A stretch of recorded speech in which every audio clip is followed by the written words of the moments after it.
தான் பார்க்கணும். இது யூனிகாம் பிராண்ட் போட்டிருக்கு. இது எனக்கு பிடிச்ச சேவை, அதனால இது நான் வாங்கியிருக்கேன். இல்லை பாருங்க, ஒன்றுமே இருக்காது. பார்த்தீங்களா, நான் சொல்ல மாதிரி ஒன்றுமே இல்லை. அடுத்துல இந்த பாக்ஸில் பார்த்தீங்களா பென்சில். இது என்ன பென்சில் உங்களுக்கே தெரியும். இது எங்கள் அண்ணா புது பென்சில் வாங்கி தந்தது.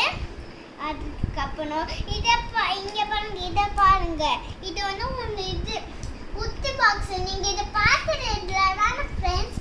அப்போ இந்த மாதிரி இதுதான் டிமார்ட்ல இருக்கும். நீங்கள் வாங்கி பாருங்க, செம்மையாக இருக்கும். இந்த பட்டன் கூட பார்த்தீங்களா ஷார்ப் பண்ணிருக்கு. அது இப்படி பண்ணிட்டு அதை திறக்க முடியும். இது இப்படி மூடிட்டா அது இப்படி பண்ணால் பாருங்க திறக்க முடியாது. அப்போ இது பண்ணிட்டு தான் திறக்க முடியும். இது வேறு முடிஞ்சிருச்சு.